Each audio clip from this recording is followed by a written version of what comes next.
We are apparently back to an era of American politics where presidents openly say, we might do a war for oil. In this case, the president is Trump and the country is Venezuela. And then in the same breath, the president is claiming that his tariffs have brought in $18 trillion, not billions or millions, but trillions of dollars, a number so absurd that it is more than just wrong, it's mathematically impossible. And we're going to break down why nobody around him corrected it. And then the national address. Trump announcing that he would speak to the nation at 9 p.m. last night, and all he did was blame Biden for anything that's bad, rant about inflation, lie about all sorts of other things, and promise some military bonuses that are raising red flags, to say the least. Now, behind the scenes, some of our predictions about the administration are happening. The cracks are there. Dan Bongino is leaving the FBI as deputy FBI director. We thought that this would happen, and it is. Fox News is openly laundering the propaganda that is coming from the administration. And what is the effect when the viewers of a media channel don't have the tools to tell the difference? We are going to delve into all of that and more. Remember that the David Pakman Show gear store is back. Find it at store.davidpakman.com. Things are flying out of here, including the Obama t-shirts. What a show we have for you today.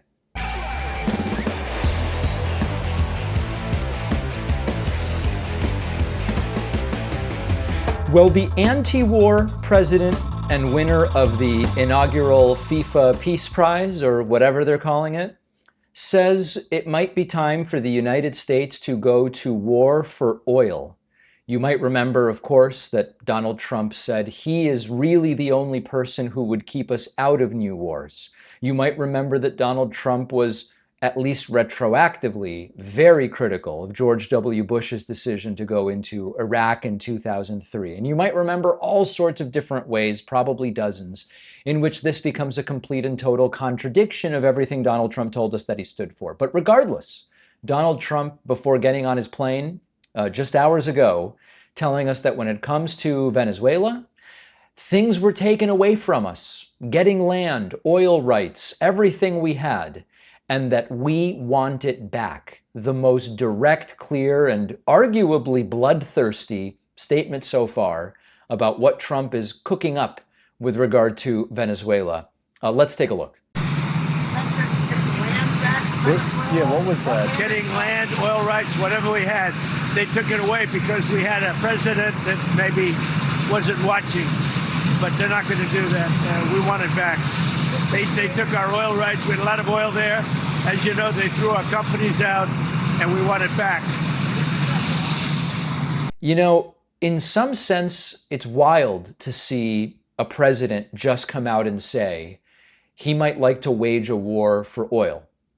And the reason I say that in general is that we're supposed to hide that. We expect presidents to hide if that's really the motivation. We're supposed to say it's about democracy or it's about human rights or whatever. But in a sense, if Trump is simply being honest, well, I welcome that. And now we can criticize the idea because Donald Trump said that the United States will stay out of new conflicts and get out of existing ones if he becomes the president of the United States. But there's another layer to this. I don't know that this is really the reason Trump wants to go after Venezuela. Maybe it is, but I want to propose to you that there's a possibility that this is actually about regime change, and this is about getting Nicolas Maduro out. I would respect Trump a lot more if the reason that he wants to go to war with Venezuela is not about oil, but about getting Nicolas Maduro out. I would respect him more if he just said it. Now, I wouldn't support it, as terrible as I think Nicolas Maduro is, and you all know that I was not a Chavez guy either. I don't support the United States doing regime change in Latin America. I, as an Argentinian, know a little bit about the history of the United States getting involved in Latin American regime change to know it's a terrible idea. It doesn't work out well. Putting in puppet leaders for the United States as part of the removal, even of bad leaders, rarely works out well. But from the standpoint of just honesty, if Trump came out and said, hey, you know what? I'm sick of this Maduro guy. He's a disaster. And it's not even really about the Venezuelan people. It's just I don't like the guy and I want to be a bigger and stronger boy. And I'm going to get him out. at least he would be honest if that's the case. Now, it is, of course, possible that the real reason Trump wants to do this is the oil, in which case I go back to the anti-war president, the winner of the inaugural FIFA Peace Prize, is going to start a new war, especially for oil. How many Americans do you think would support a war against Venezuela at this point in time? How many parents would say, if my kid signs up to fight for this one, that would be a really valuable contribution to America's becoming great internationally or whatever? Or is it the last thing I want my kid to do is sign up to die for this orange clown's war games that he can't seem to get away from? Now, I think there's another aspect of this that's important to consider, and I hope that this is sort of useful and feels relevant to you, which is that even if you didn't have a moral problem, there's sort of like 10 layers here, right? If you believe that the real reason Trump wants to do this is oil, and if you don't have a moral problem with that, there might be people who go, oh, if it is for oil, that's a totally legitimate reason to go and invade a country. Okay, let's then go to the specifics. The United States is extracting more crude oil than any other country in history. And we have talked about this, as you know, these are just numbers. When it was Biden and Trump said, energy production is down, I told you, no, actually, we are extracting more oil than ever, and natural gas put together. And now that it is Trump, we are still doing that. This is maybe the point in American history at which we would least need to go through any special effort to recover or gain oil from abroad, because we are producing more than any of it, more of it than we have ever before ourselves right now. And so even if you have no problem with Trump going to war for oil, even if you have no problem taking countries' oil, whatever, right? And the seizure of the tanker a couple of weeks ago, last week, may have been a preview of this. Why now? Because we've got more of the stuff than we know what to do with. Not to mention, we are kind of, some of us, trying to get away from oil and fossil fuels, at least to the degree that is possible today. So it's all crazy. And it is the winner of the FIFA Peace Prize who would be doing it. Trump also, during this brief exchange with reporters after the bombshell Vanity Fair piece in which Trump's chief of staff, Susie Wiles, revealed a number of very damaging beliefs and behind-the-scenes claims about the Trump administration, Trump was asked, is she going to stay as your chief of staff or might you be firing her? Here's what Donald Trump had to say. So thank you very much for being there.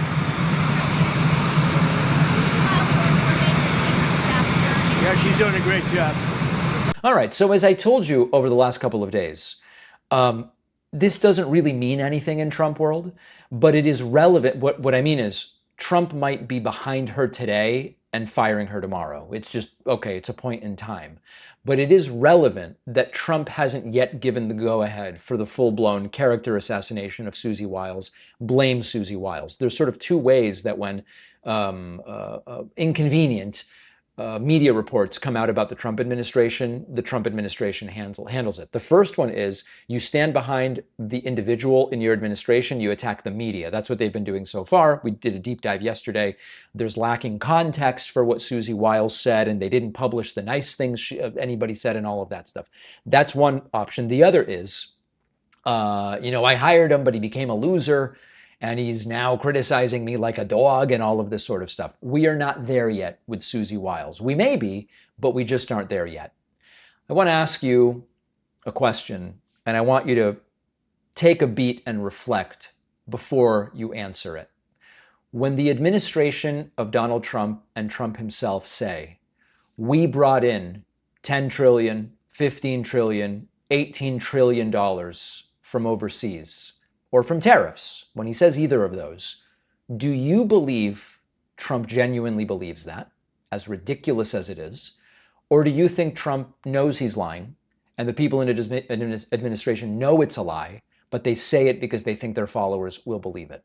Okay, I want to talk about that lie. Donald Trump has variably claimed that he brought in trillions of dollars from his overseas trips and getting gifts from his Middle East buddies, and that he has brought in $18 trillion from his tariffs in the last 10 and a half months. Not over a period of decades, but just the tariffs have brought in $18 trillion. Not billions, but $1 trillion, 18 of them. Now, I want to put aside for a moment that the tariffs aren't really money that is being brought in, because it's money that is American money paid by American companies to the American government. You import steel from China, well, you pay China for the steel, and then you pay the US government for the tariff on that steel. The American company pays the American government. Put that aside for a second.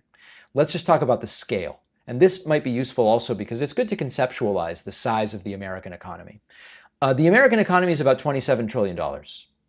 If it were true that Donald Trump's tariffs have brought in $18 trillion, he could pay down a massive chunk of the national debt tomorrow.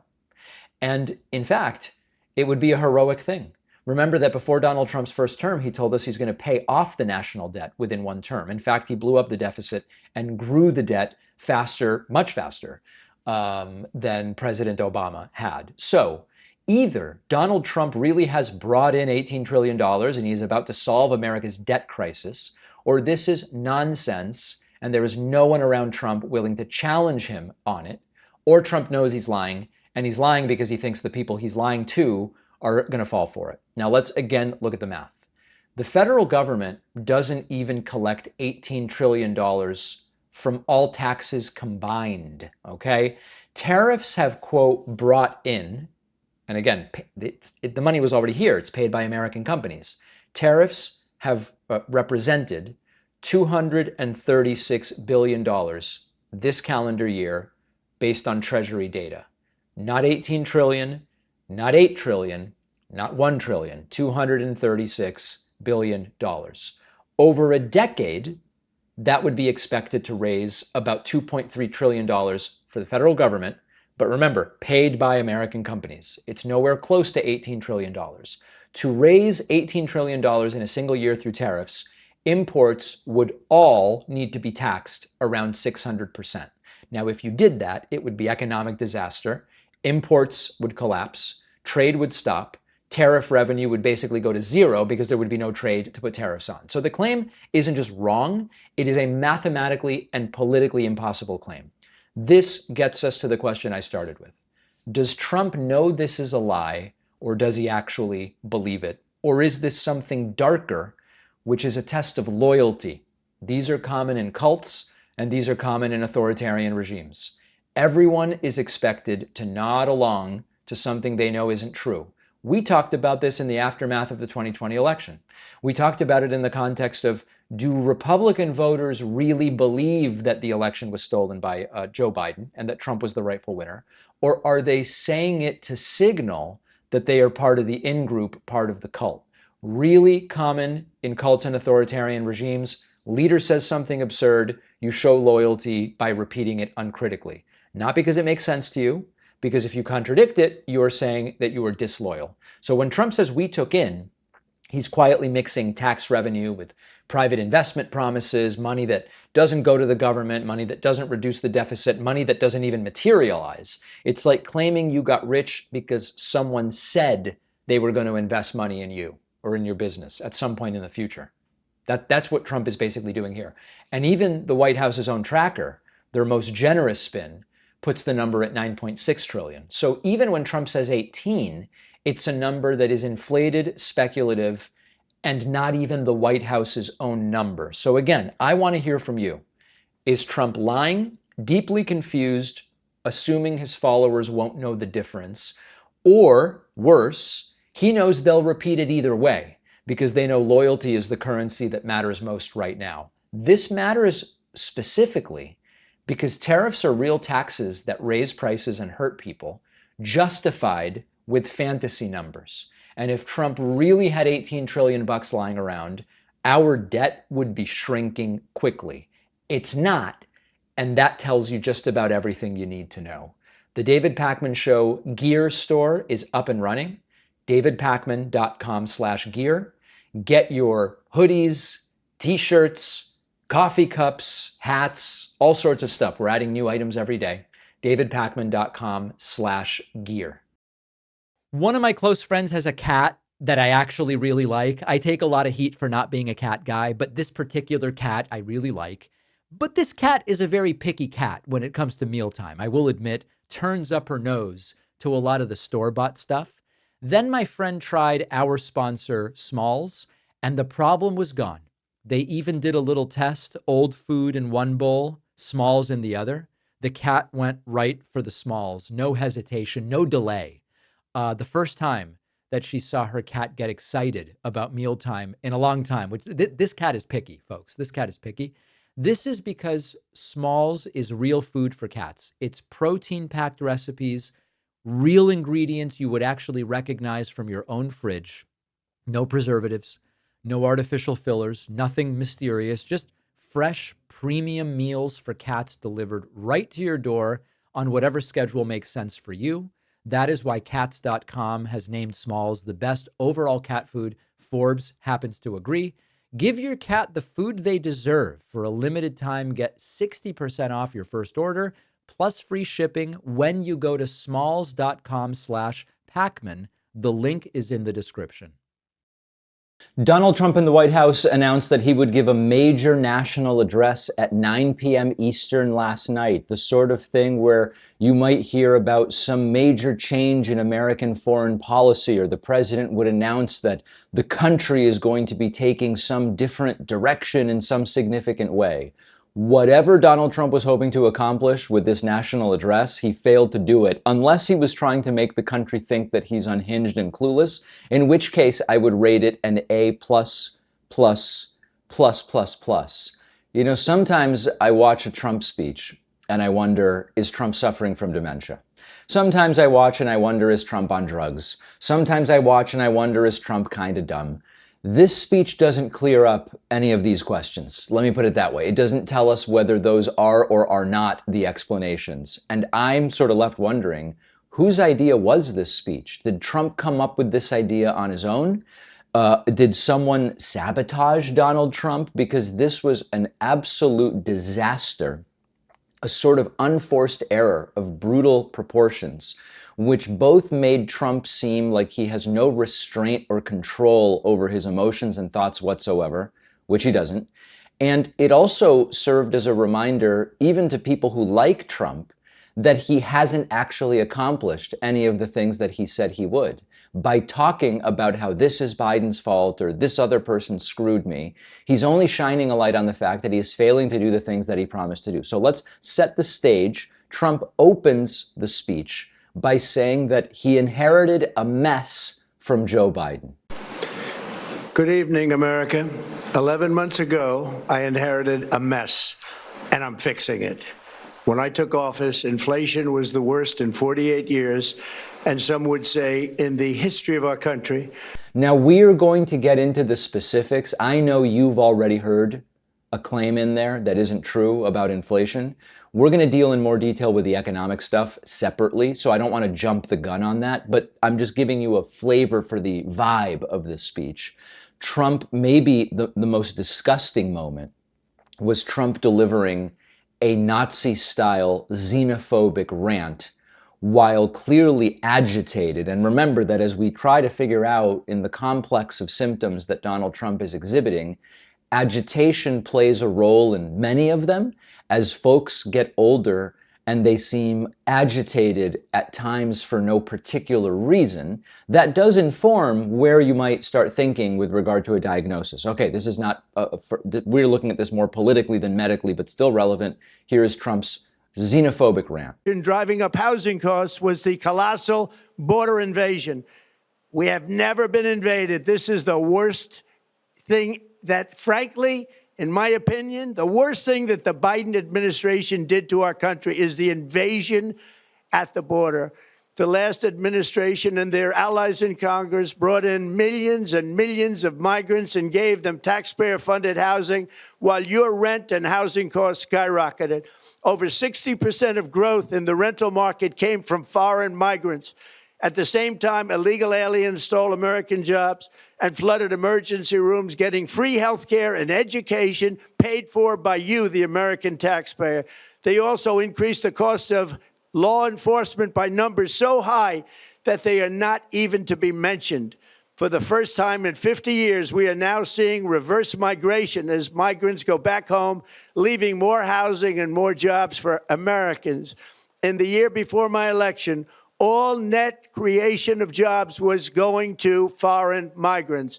Since I took office, 100% of all net job creation has gone to American-born citizens. 100%. Just the use of classic dehumanizing language, really ranting like a madman, spitting into the mic, popping peas, extraordinarily agitated.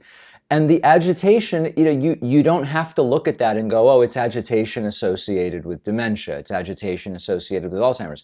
You could just say it's agitation associated with the fact that Trump looks around and he sees that he's accomplishing nothing, that even MAGA allies are starting to turn, that half of Republicans now say, we aren't MAGA, we are non-MAGA Republicans, and Trump could just be agitated because of that. Donald Trump making an announcement, if there were any announcements made of substance, I guess the closest thing would be this, where Trump said that nearly 1.5 million service members are going to get a dividend and that it is going to be $1,776. Oh, the imagery, the symbolism. Take a look at this. Because of tariffs, along with the just passed One Big Beautiful Bill, tonight I am also proud to announce that more than 1,450,000, think of this, 1,450,000 military service members will receive a special, we call Warrior Dividend before Christmas, a Warrior Dividend. In honor of our nation's founding in 1776, we are sending every soldier $1,776. Think of that. And the checks are already on the way. Nobody understood that one until about 30 minutes ago. We made a lot more money than anybody thought because of tariffs, and the bill helped us along. Nobody deserves it more than our military, and I say congratulations to everybody. And by the way, now, of course, Trump's not paying for these bonuses, if indeed they are happening, and there are questions as to whether they really are. The American people are paying for those bonuses. And once again, the tariffs are money collected from American companies. The American companies pass on 50-75% of that tariff to the consumer in order to recoup their additional expenses. What Trump is essentially doing is taking some of your money, some of my money that has been paid to the government through tariffs from the stuff we bought, and saying we're going to take a little bit of that and we are going to give it to the troops. This is almost $2.6 billion total, 1.45 million times $1,776. I thought we didn't have money for anything. I thought we needed to be paying down the national debt, which of course we can't because the deficit remains a deficit. There was a brief glitch interlude during the speech. No Trump speech is truly complete without a little bit of a glitch. That extra really just took the wealth from people. Yeah, so we've become used to that by now. It almost seems normal if you've been watching Trump speak for years. And then finally, and laughably in a sense, Donald Trump says in the new year, which remember is 2 weeks away, everything's always 2 weeks away with these guys, even the healthcare plan from July of 2020. Trump says that in the new year, he is going to announce some of the most aggressive housing reform plans in history. Take a look at this. You will see this in the new year. I will announce some of the most aggressive housing reform plans in American history. A major factor in driving up. If there is an area where Trump truly lacks even foundational knowledge, it is housing reform. And I know that some of his defenders might say, well, but he's a real estate guy. He knows about building. Trump does have experience building, and some of that experience seems to be making a lot of mistakes from the process of building. But the idea that Trump has anything useful to put together about how to really deal with housing, which is an issue that relates to housing supply, who owns the units that are being sold or rented, zoning, regulations, all of these different things. Trump has no idea. I would expect the healthcare plan before I expect a housing plan from Trump that he understands and actually has something useful. So if this speech served to do anything, after the big announcement on Tuesday that he would be addressing the nation and all this, after all of it, and then Trump shows up agitated, spitting on the mic, ranting and raving and blaming Biden, I believe that this speech clearly made American voters less likely to support Republicans in 2026, which, if we ask ourselves what was the point of this speech, I think number one with Trump is always ego and self-aggrandizement. Some people aren't sounding like they like me. Let me see if I can do something to get them to like me. But the second aspect of this is that Trump realizes, even though he is a lame duck in the sense that he can't run again, if the Democrats take the House in November, which is now just 10 and a half months away, Trump quite literally will get nothing done for the last 2 years of his presidency. And he will be isolated. He will be abandoned, I believe, by Republicans if they lose. If Republicans lose in the midterms, there's no reason for them to stay buddy-buddy with Trump, and you are going to see defections. The rats will be leaving the sinking ship. Donald Trump doesn't want you to fact-check his economic claims. Donald Trump and the administration don't want you independently informing yourself about what it is that is truly going on in this economy. Because if you did, you would know that he is lying to you. So we are going to go through the specific economic claims that Donald Trump made in this deranged address to the nation last night, which served only to remind people this guy is incompetent. So we're going to look at those specific claims, including this first one, because it's a good one to debunk. Trump says inflation, when he took over, was the worst in 48 years. Good evening, America. 11 months ago, I inherited a mess, and I'm fixing it. When I took office, inflation was the worst in 48 years, and some would say in the history of our country.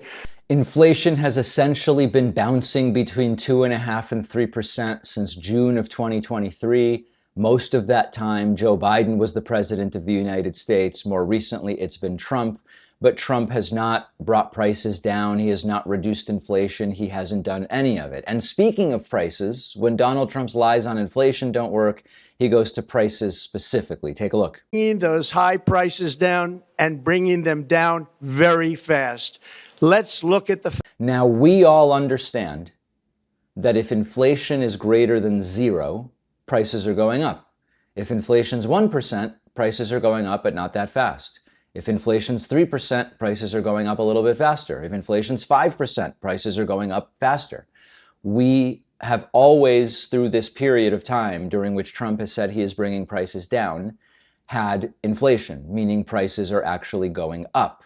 The example I give is if you're driving on the highway at 80 miles an hour, you slow down to 60. Well, you've reduced your speed, but you are still getting closer to your destination. You are still moving forward. As long as the inflation number is positive, you are still seeing prices go up. Now, what has fallen going back to the beginning of Joe Biden's presidency is the inflation rate. It hit a COVID era high in 2021 rather, of 9.1%. And then it steadily declined to June of 2023 and has basically been relatively steady there. So Trump has not reduced prices. Trump was not handed the highest inflation in 48 years. The war on math continued during the speech, with Trump claiming that he is cutting drug prices by 600%, which is not mathematically possible. Take a look. I negotiated directly with the drug companies and foreign nations which were taking advantage of our country for many decades to slash prices on drugs and pharmaceuticals by as much as 400, 500, and even 600%. In other words, your drug costs will be plummeting downward, and I used the threat of tariff. Now, intuitively, many of you probably understand that prices cannot fall more than 100% without becoming negative, without it being that they give you something when you make a purchase, which is not really making a purchase anymore if you're getting money for it. This is not an economic achievement. This is not a pharmaceutical achievement. This is a math error that Trump is repeating after and after and after again, time and time again. Another economic claim that Trump made has to do with taxes on Social Security. Take a look. Includes no tax on tips, no tax on overtime, and no tax on Social Security for our great seniors.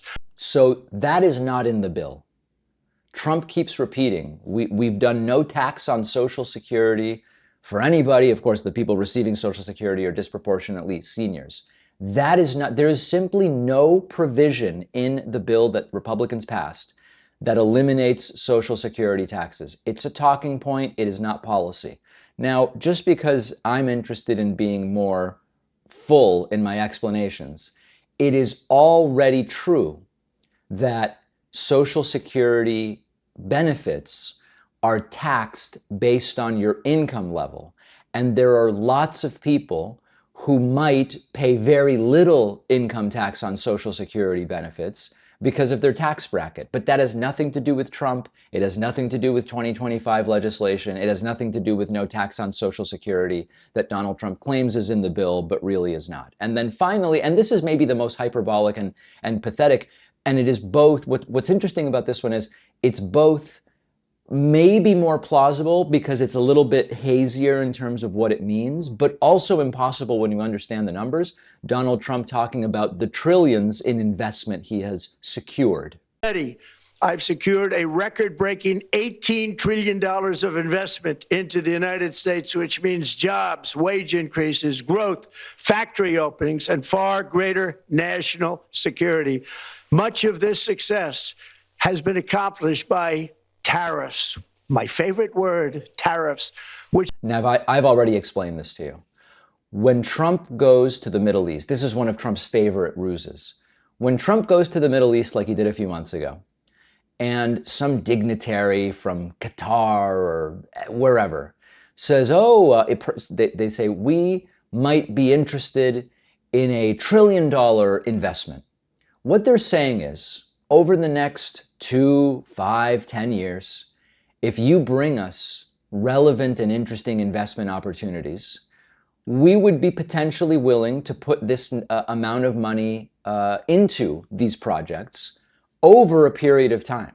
So imagine someone goes, we would do $1 trillion over 10 years. Trump gets on the plane and says, I just got $1 trillion. He's acting like they've got the cash in the belly of the plane, when what he has is a totally non-binding theoretical commitment, not a real commitment, of maybe $100 billion a year over 10 years, if Trump gives them the investment opportunities, which, by the way, it's been months since that trip and none of that has materialized. So when Trump talks about, I got $18 trillion, he is, first of all, he's exaggerating the number, but he's taking, Emirates said 600 billion and Saudi said 1.1 trillion. I'm making these numbers up.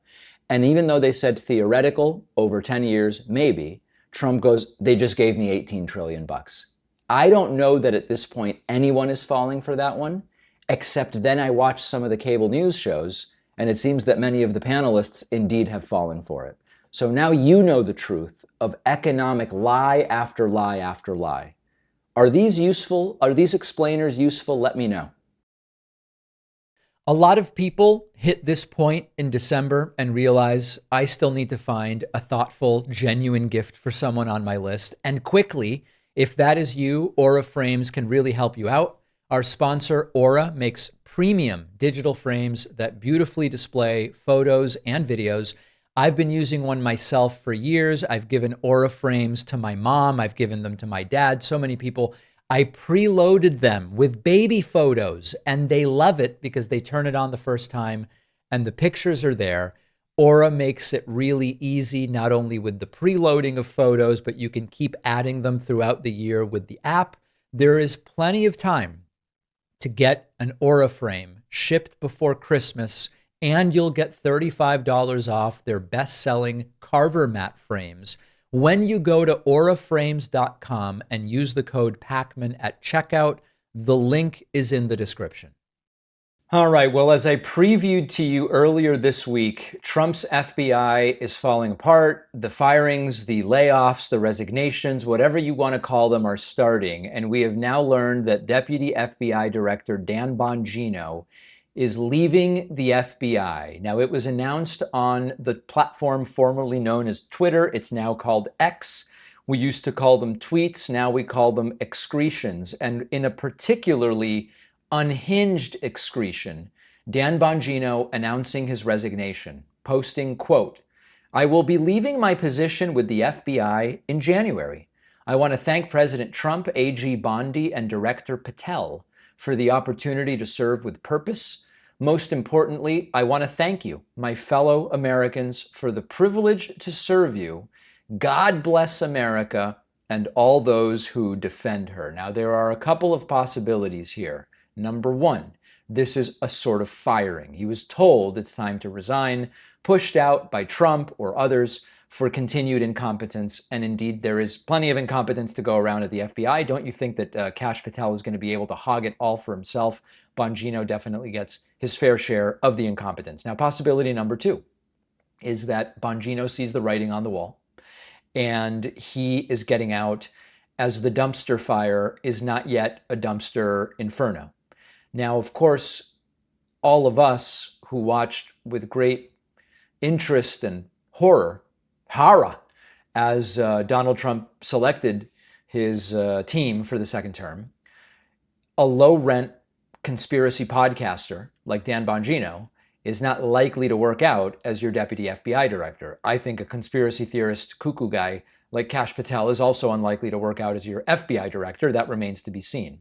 Trump asked about this, sort of seemed a little bummed, but said, no, Dan is doing a great job. Dan did a great job, past tense, speaking already. But then check out what else Donald Trump says. Look at this.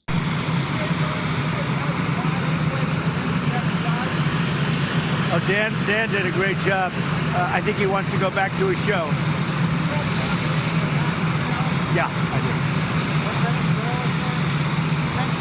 He says, I think he wants to go back to his show.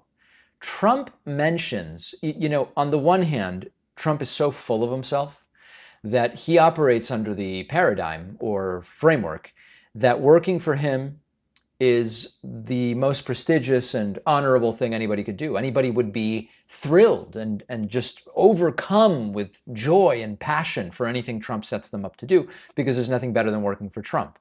On the other hand, Trump just casually mentions, like, quitting the FBI deputy directorship after a few months to go back to doing a podcast is a normal thing. But is that normal? Is that patriotic? Is that respectful to the president that gave you this opportunity to go back to doing a podcast at the end of the day after being the deputy director of the FBI? Is that a respectful action to the country? I mean, it's truly pathetic stuff. And as a reminder, here was Dan Bongino back in May, and we covered this at the time. He was already clearly not enjoying it. Remember this? I mean, I gave up everything for this. I mean, my wife is struggling. I'm not a victim. I'm not Jim Comey. It's fine. I did this, and I'm proud I did it. But if you think we're there for tea and crumpets, well, I mean, Kash is there all day. We share it. Our offices are linked. He turns on the faucet. I hear it. He's there he gets in at like 6 o'clock in the morning. He doesn't leave till 7 at night.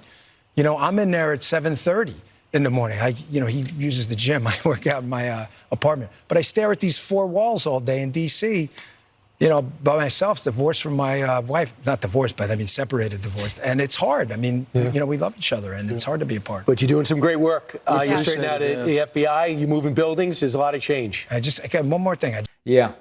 Poor Dan, he doesn't get to see his wife, and it's just so difficult. And it's sort of funny, and I guess also kind of depressing, that there is so much talk among these people that they are truly the patriotic ones. If you're on the left and you want Medicare for all, it's such an unpatriotic, un-American thing. If you're on the left and there's a military engagement that you say, I don't support that, not under my name, you aren't being patriotic. If you just don't say whatever Donald Trump is doing is great, they say you are not really patriotic. And then these are the very same people who who get an opportunity, jobs that are truly coveted jobs. I mean, for people in law enforcement, deputy director of the FBI, whether it's glamorous or not in reality, I know a lot of these jobs end up being extremely bureaucratic on a day-to-day basis. That's not what this is about. If you get one of those opportunities, this is public service. This is the way to really give back to the country that they say gave them so much and the opportunity. And then you quit after a few months to go back and do your podcast. And so this is, again, another reminder, not that we needed it. And I spoke about this a lot recently on podcasts I've been doing. Why don't I engage in philosophical debates with a lot of these right-wingers? Because the philosophy and the principles matter only when they are politically convenient. If it is politically convenient to say, when you are offered a job by the president, you take the job, you stay in the job, you do the best job you can. You don't quit to go back and do a podcast after a few months. Then it's politically convenient. But when it's Dan Bongino and it's a disaster and he's getting clowned by everybody, probably sees the writing on the wall to a degree of the legacy that is going to be associated with people who worked for this FBI, all of a sudden the principle that you work for your country and you serve the president and it doesn't matter. Because they don't really care.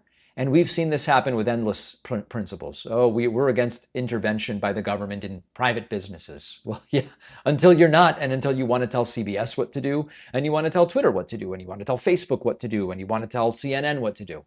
We are for individual liberty. Yeah, until you want to start telling other people what they can or can't do with regard to parenting, with regard to vaccines, with regard to romantic relationships. And so that's why, as I wrote in my book, I think the foundational principles on which we base our politics are good for us to know so that we understand why do we come to conclusions on policy. But these endless black hole philosophical debates with people who will debate you about their supposed principles and then abandon them like a bad habit as soon as they're inconvenient, waste of time. Certainly not something that makes sense for me to get involved in. Do it at your own peril. Dan Bongino, you didn't really conquer. I guess you came and saw. I don't know, but he's going bye-bye. Former Donald Trump press secretary and current Fox News host Kayleigh McEnany went on air on Fox News and confidently declared something so misleading it almost seems like satire. According to Kayleigh, Donald Trump is the most popular president at this point in his presidency in the 21st century. Her evidence is the Real Clear Politics polling average, which says Trump's approval is 43.7%. She then started talking about Obama's numbers, George W. Bush's, saying they were both lower. All of this sounds very impressive until you slow it down, think through what is she saying and what is the data. So let's take a look at what Kayleigh said and then we will talk about it. When you look at the report card, according to Real Clear Politics as of Sunday, he is the most popular president at this point in his presidency in the 21st century. Average of polls 43.7%. Compare that to Obama, this day in history, this point in his second term, 42.6%. Bush, 42.5%, though I believe Bush tied President Trump today. Nevertheless, President Trump, far more popular than President Obama at this point in his presidency. Agreed that the economic messaging is very important. Unlike the Biden administration, you have to acknowledge the American people's pain because they are feeling pain. And I think the way to do it is to say, I have made significant progress in cleaning up the Biden disaster, but there's still more to be done. Let's talk about that progress I've made. You heard Dana mention gas prices. 39 states now have gas under $3 a gallon. You look at the jobs report that came out yesterday, 121,000 private sector jobs, a decrease in 168,000 in public sector jobs. You look at purchasing power. That's when you compare inflation to wage growth. The purchasing power under the Biden administration went down by about $3,000. That's what workers lost. It is now up $1,000. Finally, you can get into eggs, rice, fresh fruit.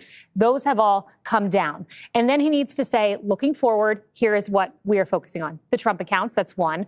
No tax on tips hitting next year. No tax on overtime hitting next year. Boost to the child tax credit to $2,200 next year. Expanding the 529 savings accounts next year. Doubling the standard deduction. That all happens next year. More to be done. The Trump economy has a tailwind behind it, and it's going to continue. And that should be the message. The economy is the focus. So first and foremost, Real Clear Politics is not a poll. Real Clear Politics is an average of selected polls. And the selection matters. When we hear about a meta-analysis of a medical question, the component studies that you are meta-analyzing really dictate the quality of the meta-analysis. And similarly, Real Clear Politics has a long history of polling experts criticizing it for cherry-picking which polls to include, how long a poll remains in the average, and when the updates are done. That doesn't make the numbers fake, but it does mean that this is not neutral gospel truth. Kayleigh McEnany presents this as if this is settled fact. Now, for comparison's sake, Gallup's presidential approval tracking poll has been around for decades. The methodology, although obviously there are cell phones now, there weren't at the beginning, some of the technical details have changed, but the methodology and the basis for comparison has been there for decades. And there, Donald Trump is extraordinarily unpopular. In fact, Donald Trump's approval rating at this point in his presidency is surpassed only by Richard Nixon when he was facing the Watergate crisis. Now, secondly, what is Kayleigh doing? And I think it's very important to understand the games they play. Kayleigh's playing a very specific comparison game. She is comparing Trump's approval to Obama's second term numbers, not Obama's first term, not his peak popularity, and not in the same political context. Obama in his second term had a hostile Congress, was dealing with the post-financial crisis fallout, and was continuing the natural approval decline that presidents see after years in office, which applies to every president, Republicans and Democrats alike. Trump, on the other hand, is being evaluated in the middle of nonstop right-wing media protection, a fractured polling environment, historically low trust in institutions, and has the House and Senate doing everything they can, which isn't that much, by the way, to try to help them. So it's not even really an apples to apples comparison. It's like apples to whatever fruit makes Donald Trump look best. Thirdly, although Trump's approval is in the toilet, I actually do think you have to look beyond just approval to really look at the full story. You also need to look at disapproval. And Trump's disapproval is extraordinarily high, meaning it's not just that there are a lot of people out there who aren't in a position where they can say, I approve. There are a ton of people out there who feel comfortable saying, I actively disapprove. And there are many polls where people disapprove of Trump by double digits more than they approve of him, which is absolutely stunning. A president with a really hardened base and massive opposition is not popular in any meaningful sense. What they are really is polarizing. And Kayleigh McEnany is leaving out that Donald Trump has been arguably the most polarizing president in fill in the blanks. Then comes a really funny thing. This claim that Kayleigh makes conflicts directly with reporting from Fox News. Here is, I forget the guy's name, Stuart Varney, with a little different perspective on what the approval numbers are. He focused on the economy, and maybe he will weave in some foreign policy too after that blockade of sanctioned oil tankers off of Venezuela. That's a big deal. Yeah. Look at this, got a new poll, and it shows that Trump's approval rating is down to 39%, down 2 points from earlier this month. So there it is. They inflate selective numbers for political reasons. When expectations need to be lowered, they acknowledge reality. The audience isn't supposed to notice the contradiction. On one show, it's about propagandizing how popular Trump is. On another show, it's about saying this actually is a very low approval rating that the president has. And all of it is meant to speak directly to the choir to which they broadcast every day. Now, I think Kayleigh McEnany knows this. She's not dumb. She's doing what she was trained to do. Take a narrow slice of data or an average or pick what you can, remove the context, and sell it as, wow, Trump is really dominating here. The takeaway shouldn't be Trump's approval rating. We can just look that up. We don't need a Fox host to tell us that. It's how aggressively right-wing media still feels like they need to lie about how popular Trump is. If Trump were genuinely popular, they wouldn't need to be pulling these tricks. They would go, oh, look, Gallup presidential approval, Trump record high. They don't have those numbers, and that's why they're not doing it. But don't fall for it. During the holiday season, and especially when traveling, routines can really fall apart quickly between family gatherings and late nights and being on the move. And it all adds up. And that's why I like to start my mornings with something simple, no matter what the day throws at me, I can start with AG1, which is the daily drink that combines a multivitamin, pre and probiotics, superfoods, and antioxidants in a single scoop. It's just a simple thing, whether you've got nutrient gaps or to promote overall wellness. And AG1's next gen formula includes even more vitamins and minerals than before. This is just an easy habit to stay consistent with, even through the chaos of the holiday season. AG1 is offering their best offer ever right now. If you go to drinkag1.com/Pakman, you'll get a free welcome kit, a morning person hat, vitamin D3 and K2, the AG1 flavor sampler, and you'll get to try the new sleep supplement, AGZ, for free. That is drinkag1.com/Pakman for $126 in free gifts. The link is in the description. All right, let's talk about the ongoing scam that is Donald Trump's White House ballroom, because it just got even more absurd. Donald Trump is now saying the ballroom might cost $400 million. That is double the original estimate. Remember how it started, if you've been tracking it. It was going to be $200 million in July.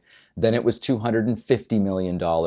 Then it was $300 million. Now it is $400 million. And Trump is claiming at the same time that he is mocking Barack Obama over the cost of his presidential library and attacking the Federal Reserve for renovation costs, that everything is fine with a project that has surged from $200 million to $400 million. So when Trump's projects go over budget, it's genius level building. If anybody else does it, it's a disaster. Now, here is the part that people keep forgetting. Trump already demolished the East Wing of the White House. And it was done to make room for this monstrosity that he wants to build. It happened before the required preservation reviews were completed. And after the demolition, the architect working on the project was fired. Why? Well, we covered it last week. The architect told Trump what he wants to do is infeasible. Let that sink in. He tears down the White House. The architect says this isn't going to work. You're trying to build something that's twice as big as the actual main White House. So Trump fires the architect, and he keeps demolishing. This is not how a serious construction project works. And even if you doubt Trump's political capacity, isn't he a builder? Doesn't he know how to build better than everybody?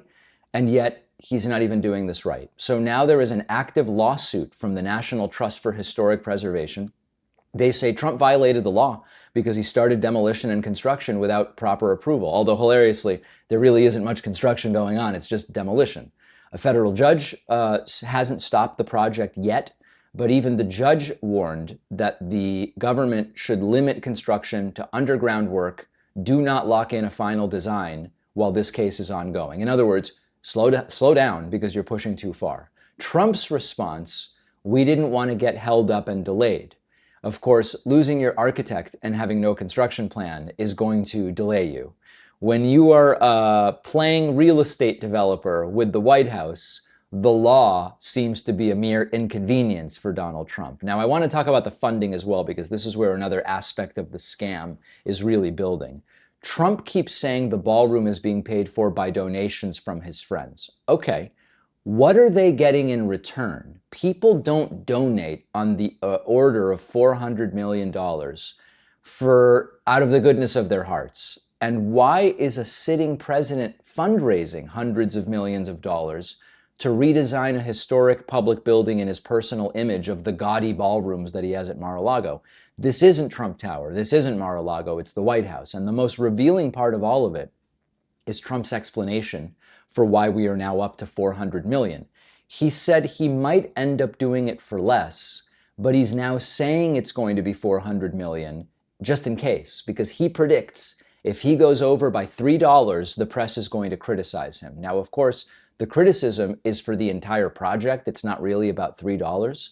But this is also not how real budgets work. This is how someone talks when they don't really know what it's going to cost. So where we find ourselves today, to kind of recap, is East Wing demolished, architect fired for saying the plan isn't feasible, project skips required reviews and planning, cost has doubled, active lawsuit, Trump insists it's on time and under budget, And of course, it seems as though this is yet another one of Donald Trump's sort of crony, corrupt, money laundering ideas. And at the end of the day, it's about a president that treats the White House like a branding opportunity. He bulldozes the White House and norms. He ignores experts, which he does in every aspect of his presidency. And he basically dares anybody to stop him. And I don't know that they're going to be able to stop him. That's the scariest part. He may actually end up getting away with this, which should horrify every single one of us. Now, as some of you know, I was recently in DC. And I had this dinner at a rooftop restaurant adjacent to the White House. And it was 10 p.m. and the demolition was actively going on. Now, what I didn't know, as disgusting as that was, what I didn't know at the time was that there was this big rush to demolish, not because there was a plan that they were about to start constructing. The rush to demolish was likely because Donald Trump knew that if he got stopped before the demolition is done, well, it might actually interfere with the project. So he just moves forward and keeps demolishing. And there were cranes. I mean, it was a crazy scene at 10 p.m. at this restaurant, just watching this happen in real time. The saddest part of it is, what should happen is the entire project should be stopped. Forget about the ballroom. You are still in the position then of having to rebuild what has been demolished, which in and of itself is likely a project that would take years. The level here of disaster that has already taken place is truly beyond belief. All right, after Donald Trump's disastrous speech last night, they brought out the usual suspects to say that was awesome. And I want to go through some of them with you. They are as pathetic as they are wrong, starting with Sean Hannity, who said, I don't think Biden would have been capable of that speech. The host of Outkick and, of course, the Clay and Buck Show, Clay Travis. Wow, what a difference a year makes. Mr. Travis, I got to tell you, I don't think Joe Biden would be capable of that speech. Your thoughts? Well, it was after his bedtime, so 100% he wouldn't have been capable of this speech. Sometimes these guys are right, but for the wrong reason. And Hannity is right in a sense. Biden wouldn't be capable of such a speech in the sense that Biden's personality would never see him suspending common sense. It would never see him allowing a narcissistic, egomaniacal drive to push him to give such a speech. And Biden doesn't have the willingness Trump has to rant and rave in this humiliating fashion. Trump's got it. So yeah, Hannity is correct. Biden never would have given that speech, but that's a good thing, not a bad thing. There's a political commentator named Deborah Lee, or Leah. She says that this was one of the most powerful and engaging speeches that Trump has given in a long time. I think we all know to be true that if Donald Trump spent that entire address to the nation listing out all the childhood cancer that he's cured or anything of the sort, anything that's good and kind, the Democrats would still find a way to attack him and make him sound like a crazy man. I just watched that speech. Donald Trump was so kind. He was so calm. I think that was one of the most powerful and just engaging speeches that he's given in a very long time. And he wasn't trying to shout his accomplishment at Americans. He was trying to remind Americans about the truth of the economy, because we've seen a concerted effort by the mainstream media to lie and say that this economy is worse than Joe Biden, that Biden inflation is worse. We've seen the gas prices come down. We've seen the egg prices come down. And it's very important that Americans understand the future of the economic policy. The tariffs were not an overnight relief. It's going to take effect in 2026. And I'm very glad to give some more money to our military. And of course, the left will not recommend or not even mention that because they have no respect for our military. God bless President Trump. That was a very kind and compassionate speech. Meantime, we watched the clips. We looked at the clips at the top of the show. Trump was kind and calm and engaging. He was ranting like a madman. He wasn't trying to shout. He did shout throughout the entire thing, popping peas and screaming into the microphone. What speech did she watch? And then maybe funniest of all of the commentaries came from Newt Gingrich, the former Speaker of the House, starting in 1994, I believe it is. Gingrich said that discipline was what was exhibited by Donald Trump. Take a look at this. And I believe President Trump showed tonight that he's prepared to focus, to be disciplined, to communicate. And if I were a Democrat, tonight would leave me very unnerved. Trump showed no discipline. He showed no focus, and he displayed terrible communication skills. What Democrats should be worried about after the speech is how on earth did tens of millions of people in this country vote for Trump? That should really be the concern. Gingrich also went on and said, 19 minutes of discipline. It was Reagan-esque in some ways. Look at this. I see so many good things, but I'll tell you, we've known each other a long time. To watch President Trump give a 19-minute disciplined speech that covered that many facts was worthy of Ronald Reagan. That was a good speech. It was an important speech. Someday people will say it was one of the most important speeches of his career because it set the table for the entire debate over the next year and laid out what Biden did to make the country a disaster, what Trump has already done, and where we are going in general, and why that's the right direction. I think it's a very, very important speech. After seeing this commentary, I started to wonder, is Newt Gingrich suffering from the same thing as Trump, whatever it is, without even knowing what exactly it is that Trump is suffering from? Because, and by the way, Reagan did have Alzheimer's during the end of his presidency, but I won't comment further. We'll leave that there. Whatever's going on with Trump, whatever's going on with Gingrich praising Trump and alluding to a comparison to a guy that we know had Alzheimer's during his presidency, Ronald Reagan. So listen, overall, a few of them did get in line and come out and praise Donald Trump. But overall, voters looked at that speech last night, Democrats, Independents, Republicans, and wondered, what was that? What was the point of this? This was not inspirational, this was not uniting, and this was not communicating some specific future thing that the country is getting involved in that the president needs to notify us about. What was the point of the speech? Which gets us back to the question we started with. Whose idea was this? Did Donald Trump, in a panic based on the reporting about his health and approval and what's happening with the economy, did Trump say, I want to do this? Or did someone else come up with it as an idea for how to get Donald Trump, placated in some way? What was the origin of this? Whoever thought it up, it was a very bad idea. We have a phenomenal bonus show for you today. Sign up at joinpakman.com to get instant access. Remember to get my daily Substack newsletter. It's free. You can find it at substack.davidpakman.com. And the David Pakman Show store is up and running at store.davidpakman.com. T-shirts, hoodies. Do we have vests? I guess not yet. We should get vests. Coffee mugs, the whole thing. Dad hats. I didn't even know that was a term. Now I just knew it as a baseball hat. Now they're called dad hats. Can you imagine? Anyway, it's all on the David Pakman Show store. We'll see you on the bonus show.